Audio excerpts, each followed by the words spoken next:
Students, in last video we have discussed about the natural resources, that is of two types, inexhaustible and exhaustible natural resources, and what is fuels and what is fossil fuels such as coal. And about the coal we have discussed that how coal formation occurs, and this is second fossil fuels, petroleum.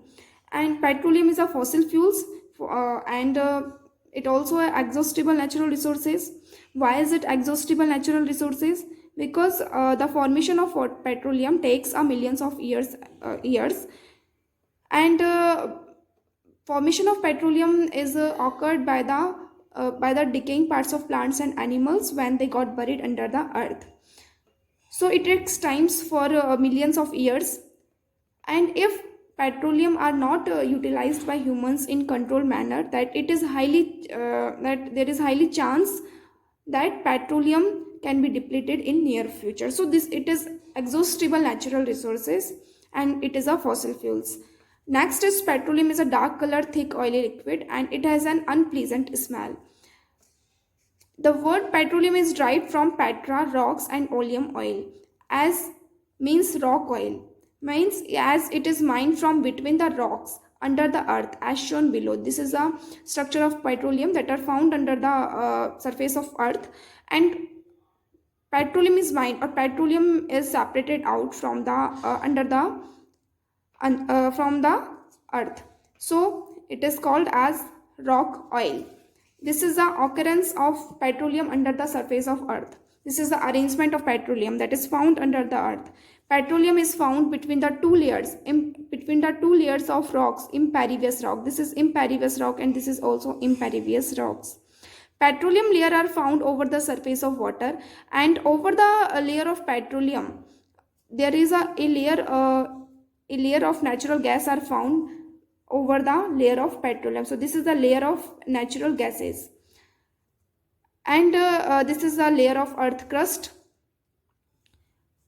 And how petroleums are comes out from the earth, there is a drilling rig, a machine. By using that machine, oil wells are made up into the earth's crust. Oil wells are made up by using drilling rigs into the earth crust, and pipes are then fitted into these oil wells, and through the pipes these petroleums are comes out of the earth.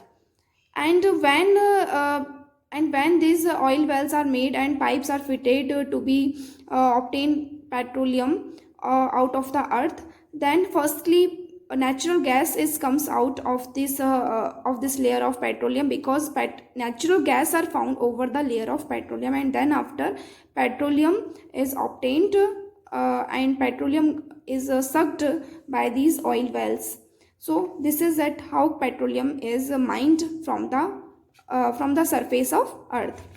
And this is formation of petroleum. As you know that for petroleum is a fossil fuels, then how is the formation of petroleum occurs? Because petroleum are formed from the dead parts of plants and animals then when they got buried under the earth for millions of years ago. So this is the method of that how does formation petroleum how does the formation of petroleum occurs. So petroleum was formed from organic living in the sea. In case of coal, we see that how coal is formed when the plant and animals part, when the dense forest that is found on low-lying wetland area, and that wetland area gets covered with a layer of soil and deep, and then after sank deeper and deeper, and a layer of sand are deposited over them, and under high pressure and high temperature, in the absence of air, they gets converted into the coals. So in the same manner here petroleum formation occurs, but here the living organisms that live in the sea, by using them petroleum is formed. So petroleum was formed from organisms that is living in the that are living in the sea, and as these organisms died, their bodies settled at the bottom of the sea. So like this is the sea, and these organisms are living the sea, and after their demise, their dead bodies got settled down under the layer of sea, and so are settled at the bottom of the sea, and got covered with layer of sand and clay, and their bodies and dead bodies are gets covered with a layer of sand and coil. So this is a layer of sand and clay, and over millions of years, absence of air and high pressure and high temperature transformed the dead organisms that are settled down at the below level of the sea into petroleum and natural gas. So this is the same methods as we saw in the case of formation of coal. Students, this is the refining of petroleum, that after obtaining the petroleum from the surface of earth, uh, refining of petroleum is done, and petroleum is a dark oily liquid. It has an unpleasant odor and unpleasant smell. It is a mixture of various constituents such as petroleum gas, petrol, diesel, lubricating oil, and paraffin wax. So these are very useful constituents from which petroleum is made up. And during the refining process, these all constituents are separated out, and we get these constituents.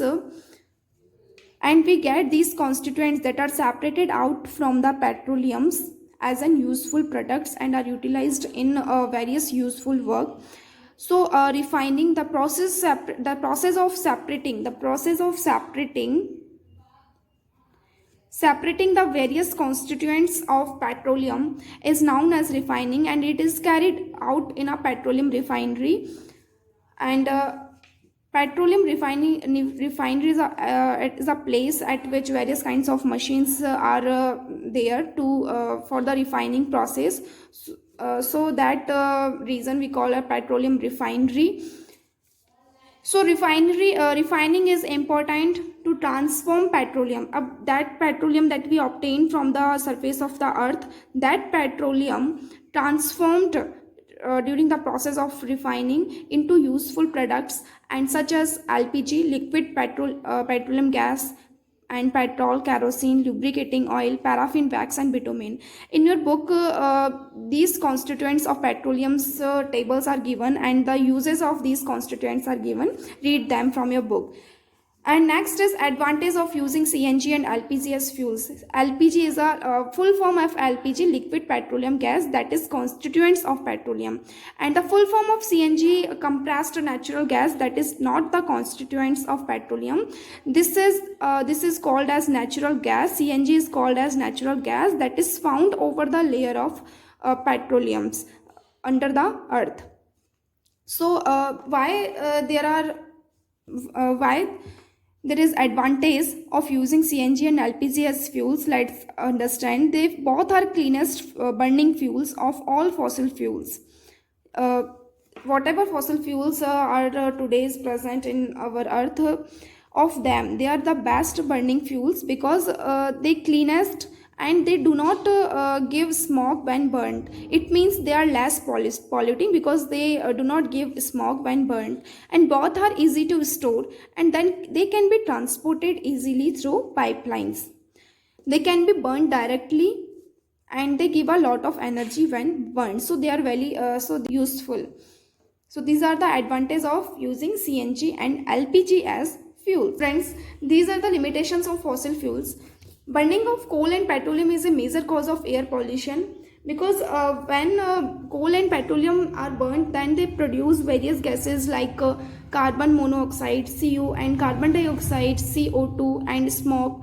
So due to the burning of coal and petroleum, air pollution is increased, and the use of coal and petroleum is also linked to global warming, because the CO2 gas that is released during the time of burning of coal and petroleum. So CO2 gas, because of CO2, the temperature rises, and the temperature rising condition leading to global warming. So this is the limitation of fossil fuel. Third limitation, it required the dead organisms millions of years to get converted into these fuels. On the other hand, the known reserves of these will last only for a few hundreds years. So that's why this is the reasons of that why we should use these fossil fuels in a limit. Conservation of fossil fuels: drive at constant and moderate speed as far as possible. This is the point that how can we conserve the fossil fuels.